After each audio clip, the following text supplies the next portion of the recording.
Snapchat, Instagram, Twitter, and more. Follow Elliot in the Morning everywhere social at EITM Online. Tyler, Josh. How's it going? Hi. Hey, how you boys doing? Doing great. Doing great. Good. Listen, I know we don't have a ton of time, so let's start first things first. May 19th, are we excited for the cinema experience? Absolutely. We put a lot of time into it. Basically what this is, when we released our record last year, we did it while also kind of capturing a live performance, live streamed performance, one time only. And since then, we went back and we mixed and mastered the audio, and we kind of pieced it together with some other behind-the-scenes footage to kind of show you how we did it, how we pulled off that many songs, that many set pieces, that many different, what did we change our outfits like 6 times. And now it's going to be one time showing in the movie theaters all over the country and even the world. And so, yeah, that's what we're excited for. It's mixed too. The audio is mixed for a theater. So it's like nothing we've ever done before, and it's really exciting. Hey, so let me ask you 2 things about that. Is like if you go back and watch the trailer, and like I said, I know that this was done last year, and then there's like about 20, 30 minutes of stuff that nobody has seen, and I get that. But there's one part in the trailer where you guys talk about how you'd been asked for years, like, hey, would you guys ever do something like this? And the answer was always no. What ultimately led to the change?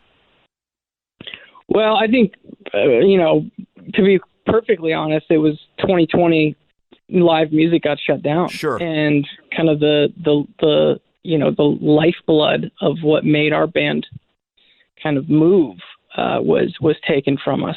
Us playing in front of our fans and playing with them has always been what has kind of propelled us forward in our career at each turn, especially in the beginning. And so, because we just felt like we were so in touch with that magic that can be made in a live concert, we felt like there's no way that you can capture that and recreate that and, kind of fit it into a live stream, through a screen.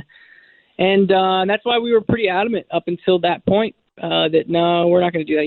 You got to come see us for real to see us. And right. Then our hand was forced.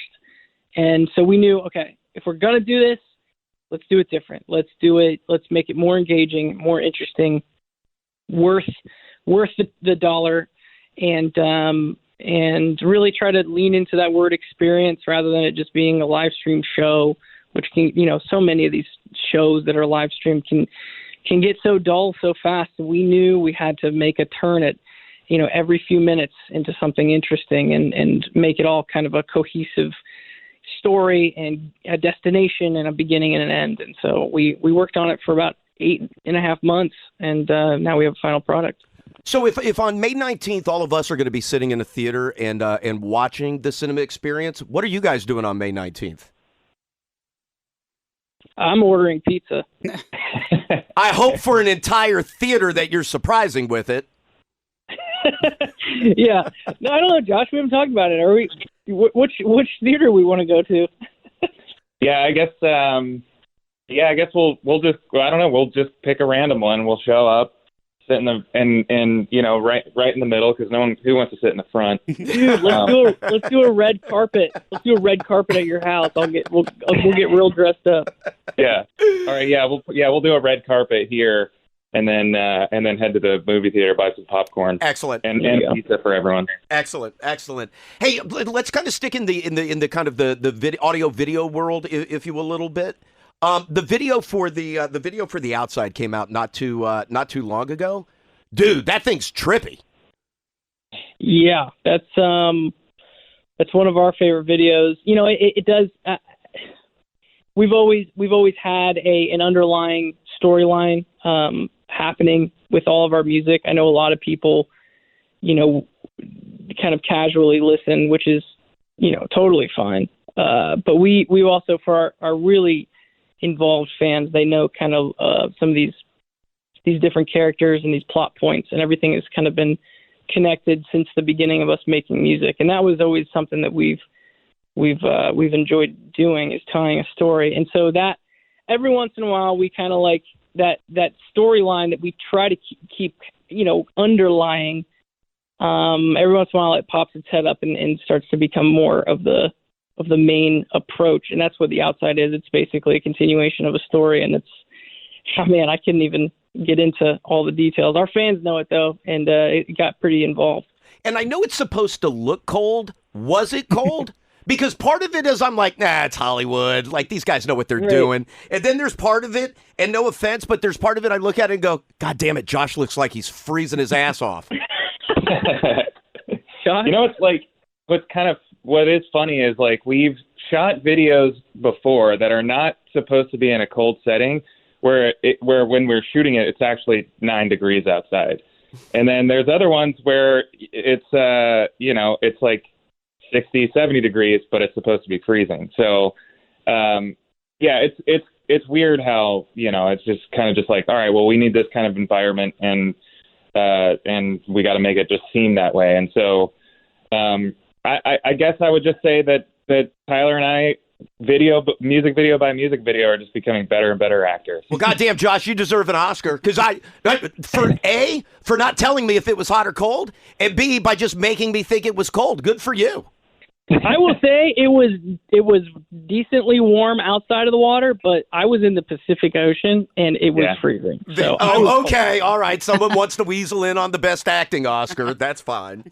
And then so May 19th we get the cinema experience.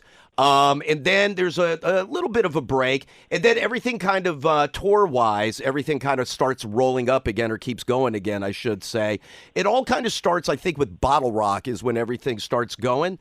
Is that I don't know if you guys have done that festival before, but to me that festival always looks awesome. Yeah, we haven't done that one before. And I guess I didn't really know a whole lot about it, but leading up to it, just kind of like, I think we're kind of like getting phone calls about, what do you want to do on that weekend? There's this, and this, and it's like, apparently in a really beautiful place with a lot of great sort of like culinary experiences close by, and I'm looking forward to it. I think more and more as the time leads up to that festival. And then in terms of putting the tour together, is it? I mean, great for you guys that it's gotten to what it is. But do you get to be a little bit more picky with laying everything out on the road, or is it just, schedule them in and here we go? I think they are, the people who book our shows, they like to make it seem like we're in charge of when we play and where. But we're not. I mean, it's such a booking is such a puzzle piece, and there's such a science to it. Like making sure that you can drive that far in that amount of time. You can only go to so many cities from each city, and trying to make sure because all the gear, it's rented per week, and so you got to make sure you're we're breaking even hopefully on spending money on. I mean, that's the pickle that we've gotten into. Is we want to make sure that we're outdoing ourselves every time we go out and we top the last show. And you just start to realize, we got to get smart here, because, we've played shows where, our ticket price doesn't even cover the cost of the production that we're putting up there. But, right. But again, that's us that from the beginning, when Josh and I made our first $20 off of a show, some dingy bar, we put that $20 right into we made a band bank account and put that money right back into the show. And so that's kind of been our strategy from the beginning. So we'll figure it out. Good for you. We just saw the announcement too. You guys are getting to do Unplugged coming up in June. Yeah, I didn't know if that went up yet. I guess, we've been grinding, working on our MTV Unplugged event that we're doing here soon. And I think to harp on Josh, Josh and I have been getting together a lot talking about this. We're doing it differently than we've ever done it before. And when you think of Unplugged, you think of, just on an acoustic guitar. Really, my interpretation of it is seeing the artist or the band in a different light than they traditionally present themselves. And so usually Josh and I, when we perform, we do play to pre-recorded tracks that we're proud of because we made them, but they're pre-recorded nonetheless. this time for MTV Unplugged, we're working on a set where you get to watch us build out those tracks part by part in real time. So we're really excited about it. Oh, dude, that's pretty cool. Yeah, that's pretty cool. Yeah. I like that. All right, May 19th, the Cinema Experience. A couple of tour dates of note. August 23rd at the Garden in the city. August 24th, UBS Arena on the island. September 3rd, Capital One Arena in D.C. September 9th, T-Mobile Center in Kansas City. Tyler, Josh, I appreciate the time. Thank you, boys. Thank you. Thank you.